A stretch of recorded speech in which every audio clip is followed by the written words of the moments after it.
हम आपको पेट्रियट मिसाइलें बनाने का लाइसेंस देने जा रहे हैं। ये कूल है ना? ये तनाव बढ़ाने वाला कदम है, लेकिन ऐसा कदम जो इस सब के अंत में मदद कर सकता है। रूसी तेल रिफाइनरियों पर हमले तनाव बढ़ाने वाले जरूरी कदम हैं जो युद्ध को खत्म करने में मदद करेंगी। यूक्रेन को पैट्रियट मिसाइल उत्पादन का लाइसेंस मिलेगा। अमेरिका अब यूक्रेन के ऊपर का आसमान सुरक्षित करने को तैयार है और पुतिन पर दबाव बढ़ रहा है। अमेरिकी राष्ट्रपति डोनाल्ड ट्रंप ने अंकारा में नाटो शिखर सम्मेलन में व्लादिमीर जेलेंस्की से मिलकर यूक्रेन वासियों को चौंका दिया। अमेरिकी राष्ट्रपति की भाषा बदल रही है। अब वो पुतिन पर अतिरिक्त दबाव डालने को जरूरी मानते हैं। वो मानते हैं कि रूसी तानाशाह युद्ध खत्म करना चाहता है और अगर व्लादिमीर जेलेंस्की सहमत होते हैं तो वो कथित तौर पर शांति समझौते का उल्लंघन नहीं करेगा।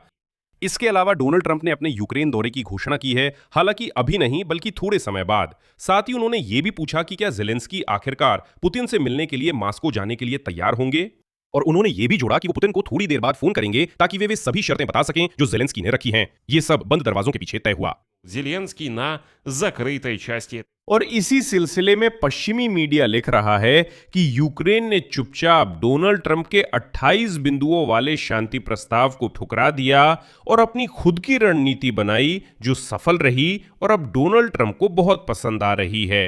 लेकिन इससे भी अहम बात यह है कि बंद दरवाजों के पीछे हुई बैठक के बाद तुर्की के राष्ट्रपति एर्दोआन ने कहा कि वे यूक्रेन को सैन्य समर्थन जारी रखेंगे और पुतिन पर दबाव बनाए रखेंगे, शांति की ओर प्रेरित करने हेतु।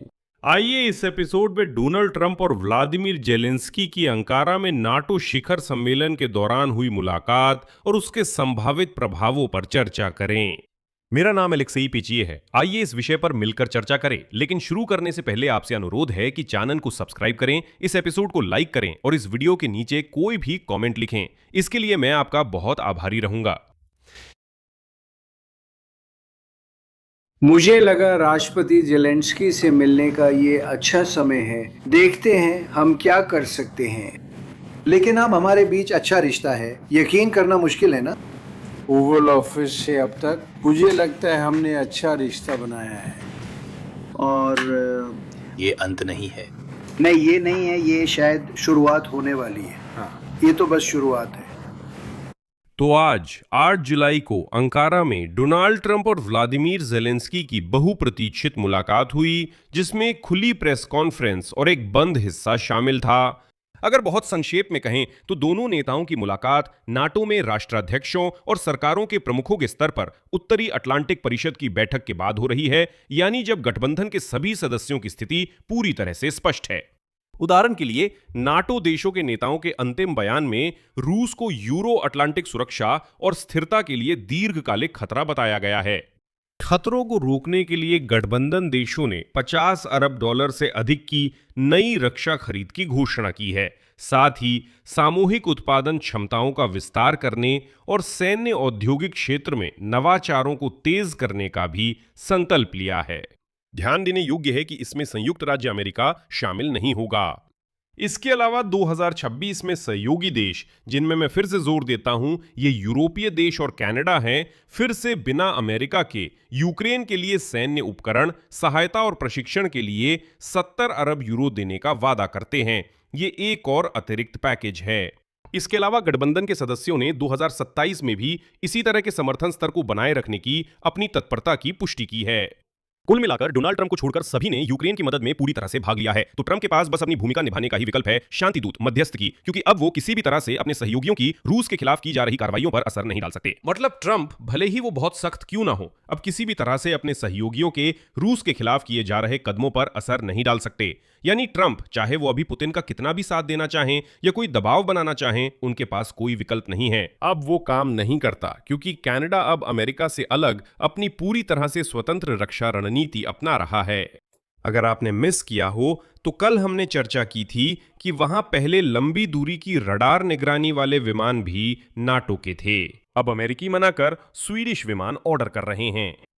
ट्रंप से मिलते ही जेलेंस्की ने कहा कि बातचीत के मुख्य मुद्दे वायु रक्षा, शांति प्रक्रिया और ड्रोन समझौता हैं, यानी ड्रोनों को लेकर एक समझौता। यूक्रेन के राष्ट्रपति ने कहा कि वे दोनों देशों के सहयोग पर चर्चा करना चाहते हैं। डोनाल्ड ट्रंप ने अपनी ओर से बहुत कुछ कहा कि वे युद्ध को रोकने और लंबे समय से प्रतीक्षित शांति लाने के लिए क्या करने वाले हैं। पहली बात जिसने कई लोगों को चौंकाया वो ट्रंप का बयान था कि वे सिर्फ रूस के अंदर गहराई तक किए गए यूक्रेनी हमलों का स्वागत करते हैं। इसके अलावा ट्रंप के अनुसार यूक्रेन के लंबी दूरी के हमले रूस के क्षेत्र में युद्ध को समाप्त कर सकते हैं। एक पत्रकार ने ट्रंप से रूस पर यूक्रेन के लंबी दूरी के हमलों पर टिप्पणी मांगी, जिस पर उन्होंने विदेश मंत्री मार्क रूबियो को जवाब देने दिया। मैं यही रुकूंगा क्योंकि एक बात सामने आई है, एक निश्चित भ्रम हुआ है और कई रूसी भाषी और यूक्रेनी भाषी मीडिया ने जो हुआ उसे गलत समझा और कुछ शब्द मार्क रूबियो के नाम से जोड़ दिए। एक यूक्रेनी पत्रकार ने पूछा, क्या यूक्रेन और अमेरिका यूक्रेन की रूस के अंदर तक वॉर करने की क्षमता पर चर्चा कर रहे हैं ताकि रूस देख सके कि अपने हवाई क्षेत्र की रक्षा करना कितना कठिन है? और क्या वॉशिंगटन में उम्मीद की जा रही है कि ऐसे कदम युद्ध समाप्ति के लिए बातचीत का रास्ता खोलेंगे? डोनाल्ड ट्रंप शायद यूक्रेनी पत्रकार की बात नहीं समझ पाए, जबकि सब कुछ साफ था। शायद उन्होंने सवाल नहीं सुना और मार्क रूबियो से पूछा कि बात क्या है। आखिरकार मार्क रूबियो ने कहा कि पत्रकार यूक्रेन की रूस के भीतर गहराई तक पहुंचने की क्षमता का आकलन करने को कह रही हैं। उन्होंने जोड़ा कि रूसियों के लिए हाल ही में अपनी हवाई क्षेत्र की रक्षा करना मुश्किल हो गया है। और इन शब्दों के बाद डोनाल्ड ट्रंप ने बात संभाली और बयान दिया, उद्धरण, ये तनाव की बढ़ोतरी है, लेकिन ये ऐसी बढ़ोतरी है जो युद्ध के अंत तक ले जा सकता है। यानी जैसा कि आप समझ सकते हैं, अमेरिका को बिल्कुल भी आपत्ति नहीं है कि यूक्रेन रूस पर हमले बढ़ाता रहे। लेकिन मैं ये स्पष्ट कर दूं, ऐसी कोई भी वादा नहीं किया गया कि हम यूक्रेन को मिसाइलें देंगे ताकि वो रूस की जमीन पर और प्रभावी तरीके से हमला कर सके। प्रेसिडेंट, रूस की तेल रिफाइनरियों व सैन्य फैक्ट्रियों पर यूक्रेन के हमलों पर आपका आकलन क्या है? आप कहां से हैं? यूक्रेन प्रश्न को अलग तरीके से कहें। कृपया, यूक्रेन ने रूसी सैन्य फैक्ट्रियों और तेल रिफाइनरियों पर कई हमले किए और उनके पास गैस खत्म हो गई।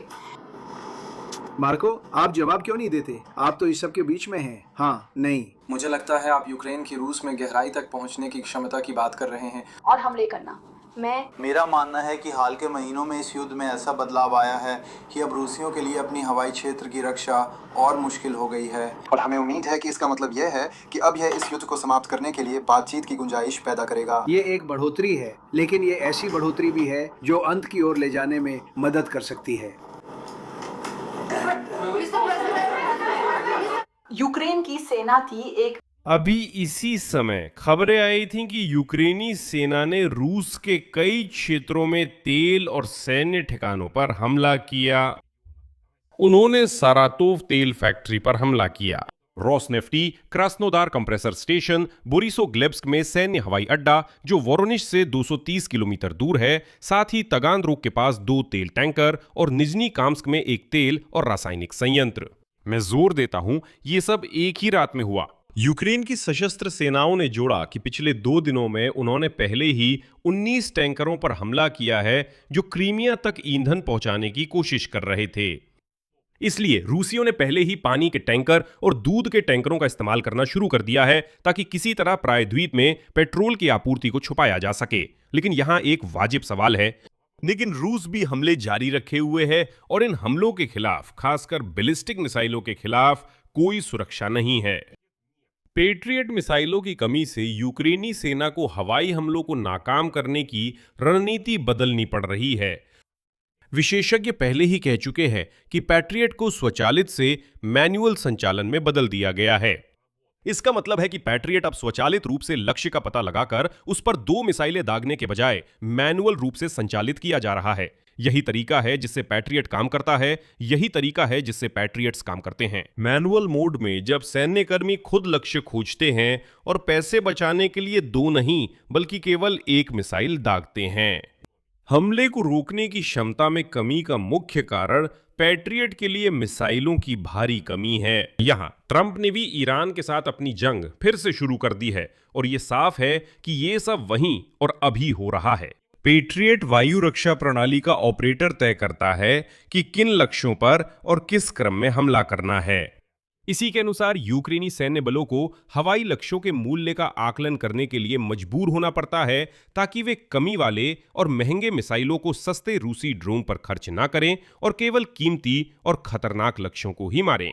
खैर, इसमें एक बड़ी सफलता है। ये वही खबर है जिसका मैं व्यक्तिगत रूप से सबसे ज्यादा इंतजार कर रहा था और सोच रहा था कि ये होगी या नहीं। अब मैं सीधे डोनाल्ड ट्रंप का हवाला दूंगा, फिर इससे चर्चा करेंगे। मुझे लगता है कि आप सब कुछ खुद ही समझ जाएंगे। एक पक्षी ने मुझे बताया कि आज हम जेलेंस्की के साथ चर्चा करेंगे कि हम यूक्रेन को पेट्रियट के निर्माण का लाइसेंस देंगे। हम उन्हें दिखाएंगे कि ये कैसे करना है। असल में ये बहुत जटिल प्रक्रिया है, लेकिन आप जल्दी ही इस जटिलता को समझ जाएंगे और हम बस इसी के बारे में बात कर रहे हैं। और जो कंपनी इन्हें बनाती है और अब 4 फैक्ट्रियां बना रही है, वो ये काम 2-3 महीनों में कर लेगी। अगर आप पेट्रियट या टॉमहॉक ऑर्डर करते हैं तो अब लंबा इंतजार करना होगा। हमारे पास बहुत खास उपकरण है जिसे एलीट कहा जाता है। तो हम जिन बातों पर चर्चा करेंगे उनमें से एक ये है कि हम यूक्रेन को इस तकनीक के उत्पादन के लिए लाइसेंस देंगे। ये शानदार है ना? तो आप शिकायत नहीं कर सकते कि हम आपको पर्याप्त नहीं दे रहे हैं। हम कहेंगे खुद ही कर लो। ये बात मुझे एक छोटी सी चिड़िया ने बताई इस बारे में कि हम उन्हें पेट्रियट बनाने का अधिकार देंगे।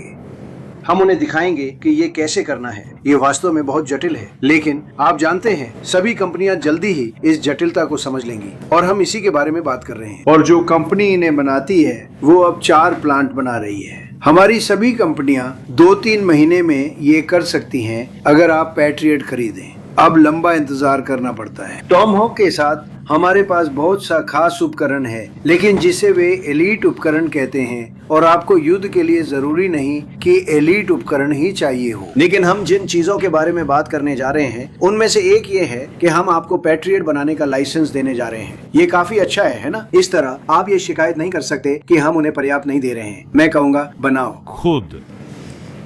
आज के लिए ये बड़ी उपलब्धि है, मैं जोर से कहता हूं। अमेरिका के बाहर पैट्रियट रॉकेट के उत्पादन के लिए केवल 2 देशों को ऐसी लाइसेंस प्राप्त हुए हैं। ये हैं जापान और जर्मनी, यानी यूं कहे तो पूरी दुनिया में अमेरिका, जर्मनी और जापान ही पैक 3 रॉकेट बनाते हैं, लेकिन जर्मनी में अभी सिर्फ उत्पादन क्षमता की तैयारी शुरू हुई है।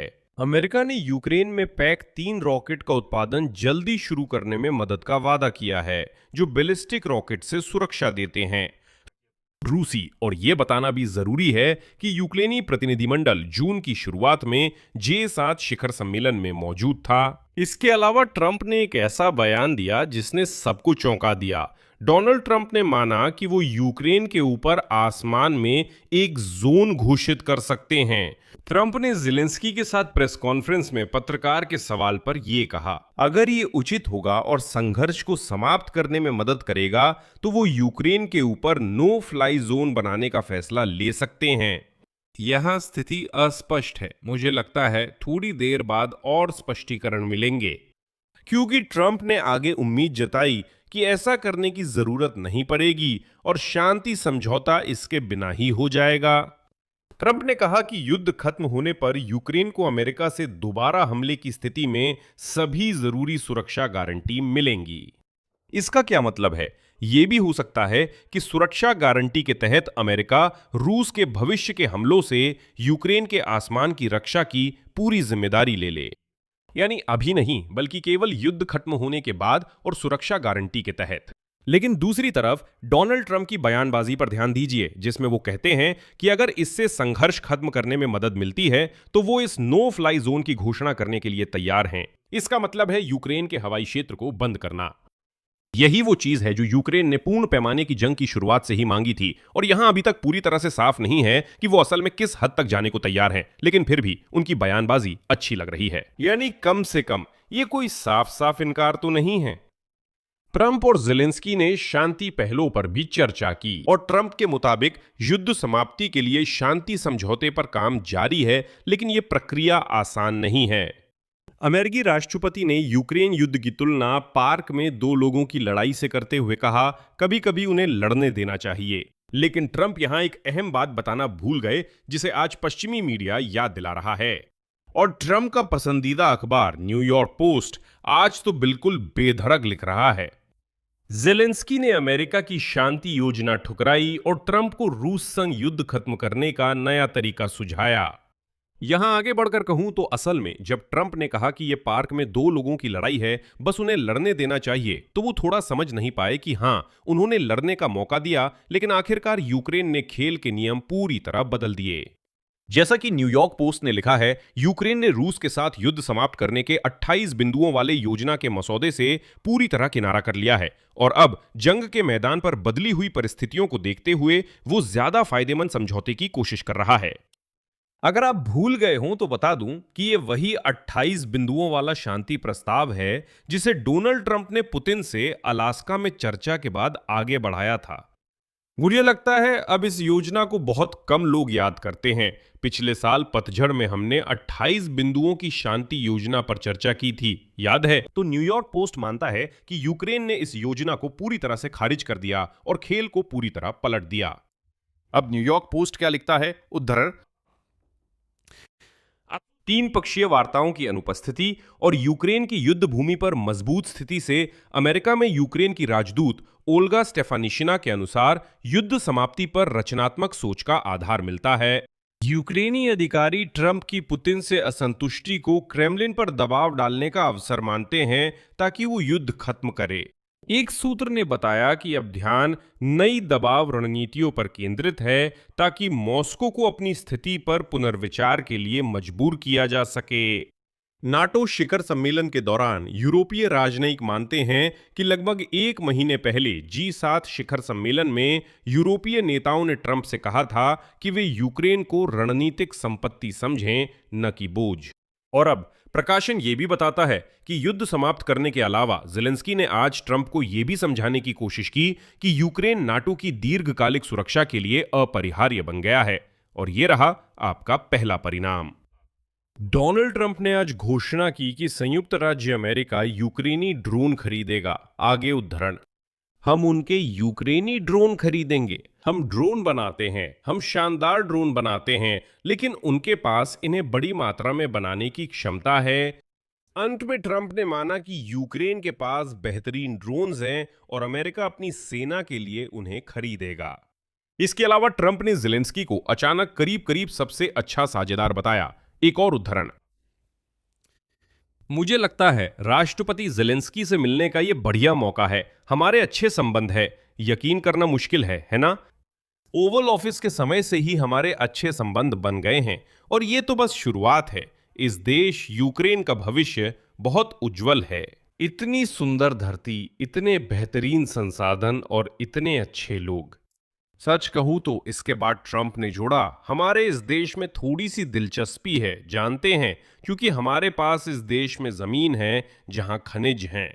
मैं बेसब्री से इंतजार कर रहा हूं कि सही समय पर इसका लाभ उठा सकूं। ध्यान रहे, यूक्रेन में दुर्लभ मृदा धातुओं और अन्य खनिजों के समझौते की बात हो रही है। ये इन तत्वों के खनन के लिए एक तरह का कंसोर्टियम है। बाद में ट्रंप ने कहा कि उन्हें अफसोस है कि पुतिन और जेलेंस्की दोनों जटिल होने के कारण यूक्रेन के खिलाफ रूस का युद्ध जल्दी नहीं खत्म कर पा रहे हैं। लेकिन उन्होंने ये भी जोड़ा कि पुतिन शांति चाहते हैं और वो बिल्कुल धोखा नहीं देंगे और किसी भी शांति समझौते का पालन करेंगे, क्योंकि वही हैं डोनाल्ड ट्रंप जो ये समझौता करेंगे। खैर, इसमें कहीं ना कहीं मासूमियत है। और डोनाल्ड ट्रंप का एक और उदाहरण: व्लादिमीर पुतिन यूक्रेन संघर्ष का समाधान देखना चाहते हैं। हमने कई युद्धों का समाधान किया है और मेरी राय में ये युद्ध सबसे आसान हो सकता था, लेकिन पुतिन एक जटिल व्यक्ति हैं और ये आदमी मतलब जेलेंस्की भी एक जटिल व्यक्ति है। ये सबसे आसान या सबसे सरल काम नहीं है, इसके लिए बहुत समर्पण चाहिए। हमने राष्ट्रपति पुतिन पर काफी दबाव बनाया है, मुझे नहीं लगता उन्हें ये पसंद है। और मैं जेलेंस्की को निराश नहीं करना चाहता, लेकिन राष्ट्रपति पुतिन के साथ मैंने जो भी किया वो सब ठीक था, वो अच्छा था। मुझे नहीं लगता कि इनमें से किसी का भी उल्लंघन होगा। फिर भी आज ब्लूमबर्ग अपनी राय देता है और वहां का मानना है कि ट्रंप ने नेटो समिट में ईरान पर ध्यान केंद्रित किया और यूक्रेन को लगभग कोई ध्यान नहीं दिया। एजेंसी ने सूत्रों के हवाले से बताया कि अंकारा में नाटो समिट की बंद बैठक में अमेरिकी राष्ट्रपति ने यूरोपीय सहयोगियों को यूक्रेन पर ठोस वादा नहीं दिया। ट्रंप ने यूरोप की प्रवासन नीति की भी आलोचना की, स्पेन पर निशाना साधा और उस मुद्दे को उठाया जिसे उन्होंने महाद्वीप पर अनियंत्रित प्रवासन की समस्या कहा। फिर से ग्रीनलैंड को उन्हें सौंपने की मांग की और इसी तरह की बातें कहीं। और यूरोपीय अधिकारी बैठक से पहले उम्मीद कर रहे थे कि वे अमेरिकी राष्ट्रपति का ध्यान यूक्रेन में युद्ध की ओर खींच पाएंगे, लेकिन ब्लूमबर्ग के अनुसार उन्हें केवल समर्थन का एक सामान्य बयान ही मिला। ट्रंप ने सहयोगियों से कहा कि अमेरिका यूरोपीय देशों को हथियार बेचते रहने को तैयार है ताकि वे उन्हें यूक्रेन को दे सकें। लेकिन डोनाल्ड ट्रंप के भाषण से साफ है कि वे यूक्रेन और यूरोप को अपना लक्ष्य हासिल करने से ना रोकने के लिए तैयार हैं। हाँ, संयुक्त राज्य अमेरिका अभी यूक्रेन को सीधे सैन्य सहायता नहीं दे रहा, लेकिन वो यूक्रेन को पैट्रियट मिसाइलों के उत्पादन का लाइसेंस देने को तैयार है, जो कुछ साल पहले अकल्पनीय था। अमेरिका रूस पर अतिरिक्त प्रतिबंधों का दबाव नहीं बना रहा है, लेकिन वे यूरोप को ऐसा करने से भी नहीं रोक रहे हैं। अमेरिका ने मध्यस्थ की भूमिका ली है, उपकरण देने को तैयार है और जरूरत पड़ने पर पीछे हट जाता है। ये हमारे लिए फायदेमंद है। अगर ट्रंप इसी तरह आगे बढ़ते रहे तो यूक्रेन उन्हें कई बार साबित कर देगा कि उनकी शांति योजनाएं काम नहीं करती। चलिए आखिर में बस इतना तय कर लेते हैं, अगर यूक्रेन ने पिछले साल की शरद ऋतु में डोनाल्ड ट्रंप की 28 सूत्रीय शांति योजना पर सहमति दी होती तो हम अब तक आत्मसमर्पण कर चुके होते। यूक्रेन ने सहमति नहीं दी, अब उस योजना को कोई याद नहीं करता। ट्रंप मानते हैं कि यूक्रेन के हाथ में अब पत्ते हैं और ये सब बिना अमेरिका की मदद के हुआ। लेकिन फिर भी इस शिखर सम्मेलन में ट्रंप की उपलब्धियों को नजरअंदाज नहीं किया जा सकता, क्योंकि कुछ संकेत हैं कि वो अभी भी इन प्रक्रियाओं पर असर डाल रहे हैं। उदाहरण के लिए तुर्की के राष्ट्रपति रजब तैयब एर्दोआन ने आज कहा कि वो रूस को शांति के लिए प्रेरित करने के लिए तुर्की के चैनलों का इस्तेमाल करने का इरादा रखते हैं। और जो और भी महत्वपूर्ण है, रजब तैयब एर्दोआन ने कहा कि अंकारा अंतर्राष्ट्रीय पुरल पहल के तहत यूक्रेनी हथियारों के वित्त पोषण में अपना योगदान जारी रखेगा। अब मैं आपको रजब तैयब एर्दोआन का एक अहम उद्धरण सुनाऊंगा। हम यूक्रेन युद्ध पर श्री ट्रंप के शांतिपूर्ण दृष्टिकोण को साझा करते हैं। मैं यूक्रेन की प्राथमिक आवश्यकताओं की सूची तैयार करने की पहल का समर्थन करता हूं। हम यूक्रेन को अपनी राष्ट्रीय भंडार से जो सैन्य सहायता दे रहे हैं, उसके अलावा हम पुराल के तहत भी अपना योगदान जारी रखेंगे। यूक्रेन का समर्थन करते हुए हम अपने संपर्क माध्यमों का भी उपयोग कर रहे हैं ताकि रूस को शांति के लिए प्रोत्साहित किया जा सके। मैं अपने मित्र श्री ट्रंप द्वारा दिखाई गई दृढ़ स्थिति की सराहना करता हूं। जैसा कि आप देख सकते हैं, तुर्की के राष्ट्रपति ने यूक्रेन पर स्पष्ट रुख अपनाया है, जो अमेरिकी राष्ट्रपति ट्रंप की कार्रवाइयों के कारण है। ट्रंप भी एर्दोआन को अपना मित्र और साथी कहते हैं। कुल मिलाकर मैं यहां विराम लगाता हूं। अगले एपिसोड में मैं नेटो शिखर सम्मेलन के नतीजों को रूस यूक्रेन युद्ध तक सीमित ना रखते हुए व्यापक संदर्भ में प्रस्तुत करूंगा, क्योंकि चर्चा के लिए और भी बातें हैं। इसलिए चैनल को सब्सक्राइब करें, एपिसोड को लाइक करें और बेल आइकन दबाएं ताकि आपको इस YouTube चैनल पर नए एपिसोड्स की सूचना मिलती रहे। आज मैं अमेरिका ईरान के बीच फिर शुरू हुई जंग पर भी चर्चा करूंगा, क्योंकि ट्रंप ने साफ कहा है कि बातचीत अब खत्म हो चुकी है। ईरान ने घोषणा की है कि वो बातचीत से बाहर हो रहा है और जंग फिर से शुरू हो गई है। मैं यहीं विराम देता हूं। अपनी राय कमेंट्स में लिखें और चैनल सब्सक्राइब करें। अपना ख्याल रखें। अलविदा।